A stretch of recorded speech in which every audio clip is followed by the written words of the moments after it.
हम दिखाएंगे आपको 36 किला, हर खबर पर हमारी नजर। नमस्कार, मैं हूं आफ्ताब खान। अभी हम मगर चौकी में हैं। 16 अक्टूबर 1973 में जन्मे पूर्व विधायक, जिन्हें honoured best citizen of India पुस्तक से नवाजा भी गया है। हमारे साथ संजू शाह साहब, उनसे बात करेंगे और जानेंगे कि उनका चुनावी करियर कैसा रहा, गवर्नमेंट में रहे, कभी विपक्ष में रहे, राजा परिवार से हैं तो किस तरीके से राजाशाही चली, उसकी सारी बात करेंगे। और विशेष आज का जो हमारा कार्यक्रम है, शख्सियत तक मुलाकात, उस कार्यक्रम में पहुंचे हैं। आपका स्वागत है हमारे कार्यक्रम में। जी, बहुत बहुत धन्यवाद। एमपी के शासन में विधायक बने, वो कैसा रहा? फिर आप बेस्ट आप अवार्ड भी हैं, उस पे कुछ। सबसे पहले तो चैनल के माध्यम से आपके सभी श्रोताओं, दर्शकों को और सभी यहाँ के नागरिकों को मैं नमस्कार करता हूँ और बहुत बहुत धन्यवाद, आभार आप लोग का देता हूँ कि आप लोगों ने मेरे लिए समय निकाला। पहले संयुक्त मध्य प्रदेश था और 1998 में मैं यहाँ से विधायक चुन के गया था। उस समय ये तत्कालिक राजनांदगांव जिला था और संभवतः राजनांदगांव जिला में लगभग 6 सीट आते थे और इस 6 सीटों में मैं सर्वाधिक मतों से जीता था। मुझे एग्जैक्ट फिगर तो याद नहीं है, लेकिन समथिंग 18,000 कुछ के वोटों से मैं जीता था।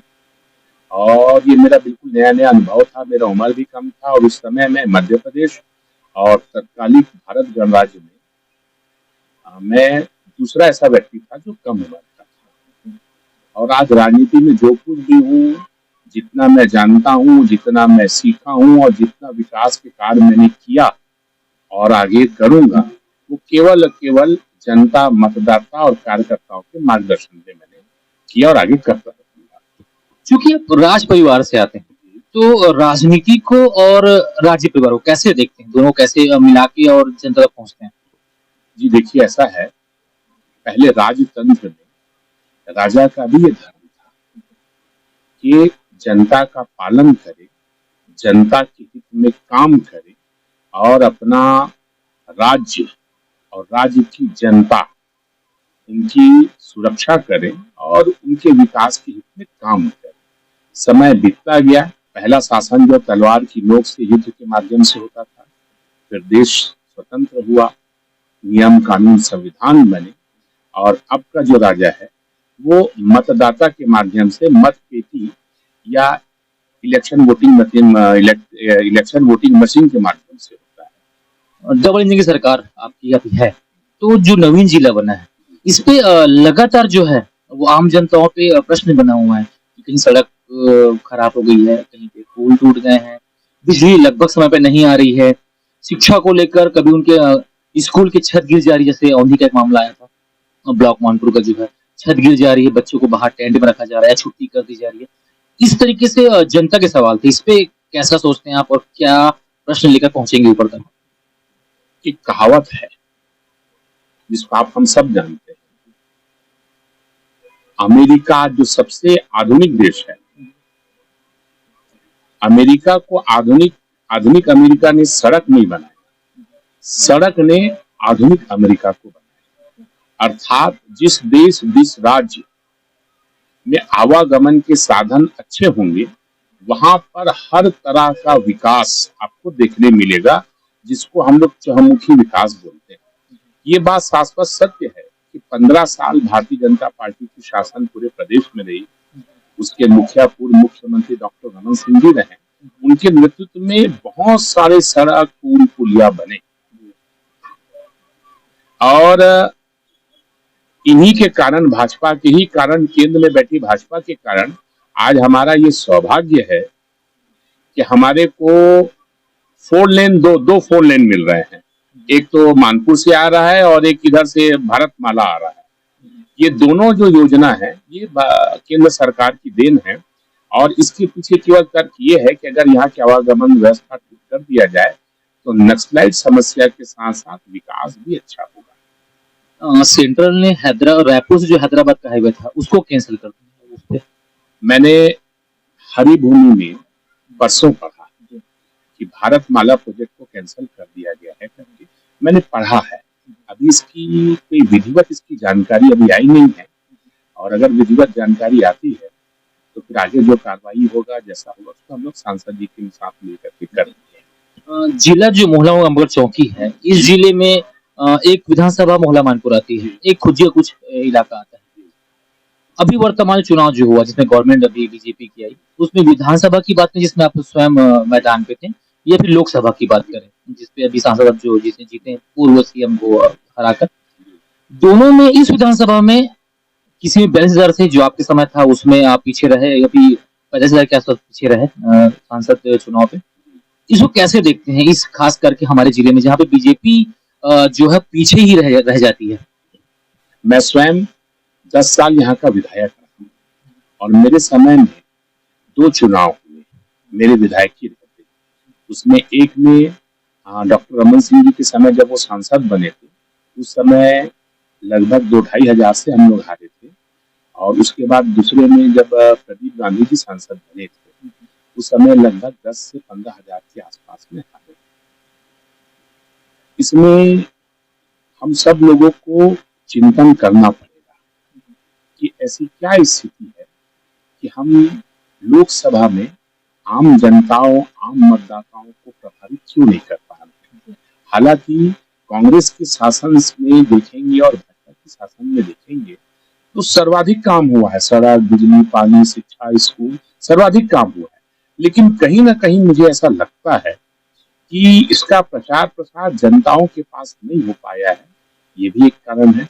दूसरा, वर्तमान 2024 में जो अभी हम जो लोकसभा चुनाव हारे, इसमें मुझे एक लगता है, एक तो कर्जा माफ का जो घोषणा कांग्रेस का था, और दूसरा महिलाओं को सालाना 1 लाख रुपया का जो फॉर्म भराया गया, इसको भी हम लोग इसी चीज में देखते हैं कि शायद ये भी एक कारण हो सकता है हारने का। क्योंकि प्रधानमंत्री आवास को लेकर आपके पास योजना थी, उसके बाद किसानों को जो बोनस दिया जाता है वो भी आपके पास स्कीम थी, उसको लेकर क्या आप लोग वहां नहीं पहुंच पाए या समझाने में फेल हो गए?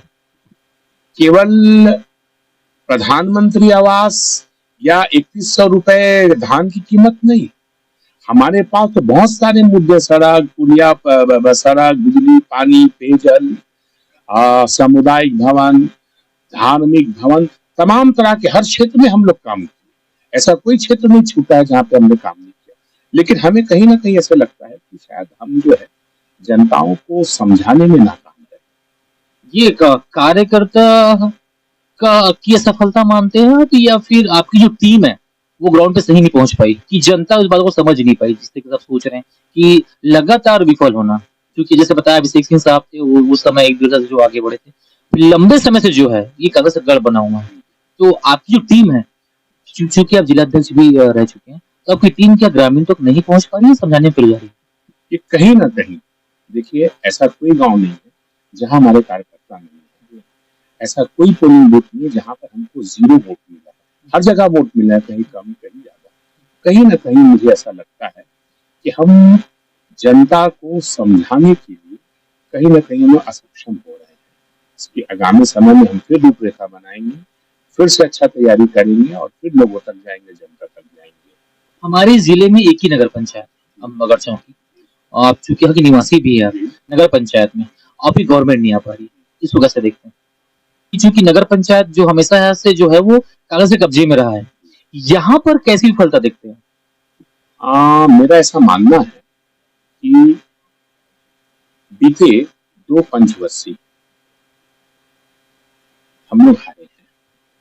इससे पहले हमारे यहाँ नगर पंचायत अध्यक्ष थे, और उससे पहले देखते हैं तो कम से कम हमारे नगर पंचायत के उपाध्यक्ष यहाँ रहते थे और पार्षदों की संख्या भी सम्मानजनक रहती थी। लेकिन जो विगत जो नगर पंचायत जो हम लोग हारे, जिसमें 15 में से 3 या 4 पार्षद, तीन पार्षद हमारे हैं, बाकी सब कांग्रेस का है।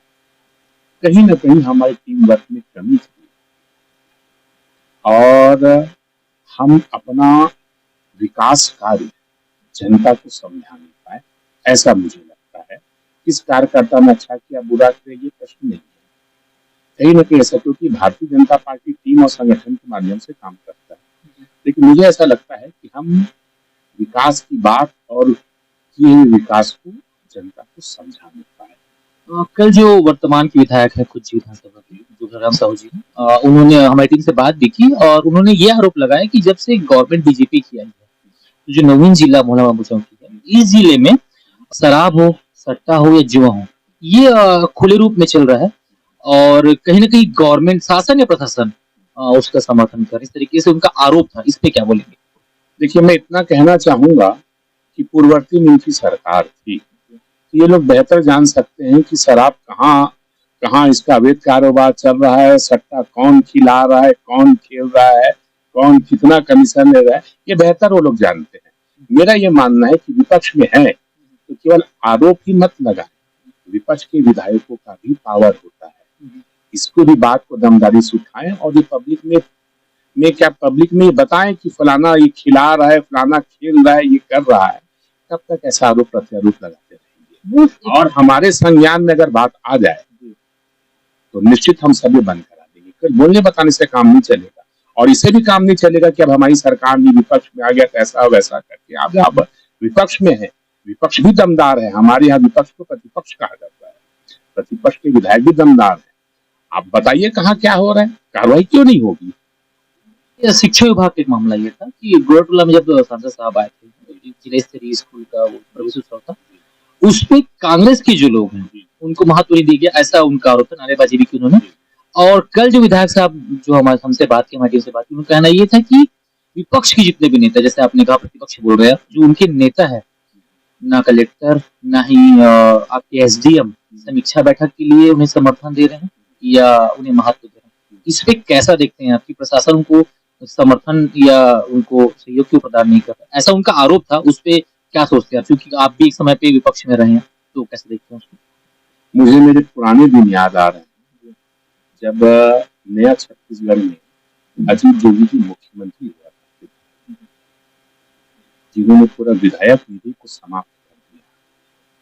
प्रत्यक्ष रूप से सारे अधिकारी कर्मचारियों को बताया गया कि जो विपक्ष के जो नेता हैं या विपक्ष के विधायक न उनकी बात सुनी जाए न करी जाए। और ये इस तरह का दुआ भेदभाव ये कांग्रेस की ही देन है। नहीं, प्रश्न ये नहीं बनता। मैं प्रश्न में आ रहा हूँ, ये कांग्रेस की ही देन है। अब रहा आपका प्रश्न कि भेदभाव किया जाता है, मुझे इसकी कोई जानकारी नहीं है कि यहाँ के जो बड़े अधिकारी हैं वर्तमान विधायक से भेदभाव करते हैं, तो भेदभाव कर रहे हैं कि नहीं कर रहे हैं। और यदि कर रहे हैं तो प्रतिपक्ष का अपना क्या बोलते हैं पावर में आना चाहिए, उसका वजूद दिखाना चाहिए। और जहां तक मेरी जानकारी है कि गोटा टोला में जो घटना घटा, इसमें सारे लोगों को बुलाया गया था, कार्ड में नाम है सब। मेरे को तो वो भी दिन याद है, अभी तो यहाँ कार्ड में नाम रहते हैं, मेरे को तो वो भी दिन याद है जब मैं विधायक रहता था, मेरे क्षेत्र में मुख्यमंत्री जी आते थे तो मेरे को बुलाया तक नहीं जाता था। अधिकारी रात दिन दबाव डालते थे कि कांग्रेस में प्रवेश करो, वो भी दिन मैंने देखा है। और ऐसा कहीं नहीं है, हमारी सरकार कहीं किसी से भेदभाव नहीं कर। कांग्रेस ने जो की, क्या वो बीजेपी उसको बदले में दे रही है क्या? ऐसा कांग्रेस के लोग समझ सकते हैं, लेकिन भारतीय जनता पार्टी की इस तरह की कोई रीति नहीं है और ना नीति नहीं है। सभी को सम्मान दिया जा रहा है। अब वो कितना सम्मान चाहते हैं उसको वो जाने। सब में कार्ड आप देखेंगे, गोटा टोला का कार्ड को देखो, बकायदा विधायक जी का नाम है, कार्यकर्ताओं का नाम, जो जनप्रतिनिधि उनके नाम नहीं थे, इसलिए उन्होंने इसलिए प्रश्न, जो प्रतिनिधि है उन सब का नाम था, ऐसा मैंने कार्ड में देखा है। अब उनकी बुलाने की क्या स्ट्रेटजी थी, क्या कैटेगरी था, ये तो मैं नहीं जानता, लेकिन कार्ड के जो कार्ड आया है मेरे पास, सारे जनप्रतिनिधियों के नाम उसमें हैं। अब कांग्रेस विपक्ष के मूड में आ गई है, इसलिए अच्छा है, ठीक, अच्छा बात है। विपक्ष को अपना विपक्ष का धर्म निभाना चाहिए। विपक्ष मजबूत होगा तो चीजें बेहतर दिखाई। निश्चित मैं बोलता, अगर जितना विपक्ष मजबूत होगा ना, उतना हम मजबूत होंगे। हमारा कहाँ गलत हो रहा है उसको हम सही करेंगे और अगला पंचवर्षीय फिर आएंगे। क्योंकि सेंट्रल की जो स्कीम है जल जीवन मिशन जो चल रहा था, इससे अधिकांश जगह जो है वो टंकी तो बन रही है या नल लगे हुए हैं, पानी नहीं पहुंच पा रहा है। इस पे कुछ बेहतर होगा? मैं इसमें आपको सुधारना चाहूंगा। कई जगह तो इतना घटिया काम हुआ है इस नल जल मिशन में। सबसे पहले अपने को जानना ये होगा कि नल जल मिशन ये प्रधानमंत्री नरेंद्र मोदी जी का एक ड्रीम प्रोजेक्ट है। नरेंद्र मोदी जी ने ये ड्रीम प्रोजेक्ट किया था कि हर घर शौचालय, हर व्यक्ति को आवास और हर व्यक्ति को शुद्ध पेयजल मिला जाए। और इसी आधार पर पूरे प्रदेश में अमृत नल जल योजना चालू की गई थी, ताकि हर घर में, हर गांव में टंकी बने, नल बने, फिट हो। लेकिन इसका पूरा सत्यानाश पूर्ववर्ती कांग्रेस सरकार ने किया। और इसको देखते हुए जैसे ही हमारी सरकार आई, उन्होंने एक्स्ट्रा पैसा और दिया है, ताकि कहीं कुछ कमी बेसी हो, कहीं कुछ निर्माण कार्य ठीक ठाक ना हुआ हो, उसको हम ठीक करें, उसको करें। और हम अभी इसमें लग गए हैं कि ये पवित्र योजना है। भाई, हमारे हिंदुस्तान में ये कहा जाता है पानी पिलाना पवित्र काम है, और इसी तहत किया गया था, हर व्यक्ति को हर घर में नल जल मिले। नल जल मिलेगा तो शुद्ध पानी मिलेगा, पंचायत का आवक बढ़ेगा और रोजगार उपलब्ध होंगे। ये उस भाव से दिया गया था। और ये 5 साल के कार्यकाल में कई जगह मैंने स्वयं देखा है, और इस बात को मैंने समय समय पे कलेक्टर साहब को, पीएचई के अधिकारी को हिंट भी कराया है कि हम खुद नजर में रखें, और अभी भी नजर में रख रहे हैं। जहां गलती होगा आप लोग के माध्यम से नजर आएगा, उसको ठीक कराएंगे। एक बड़ी योजना चली थी कांग्रेस से उस समय में, गौठान। अभी उसकी स्थिति दयनीय हो चुकी है। तो आपकी जब गवर्नमेंट आई है तो उसको आगे लेके जाएगी, या आपकी चीजें जो है, पैसे खराब तो नहीं होगा कहीं? देखिए, हम शुरू से गौठान का विरोध कर रहे हैं।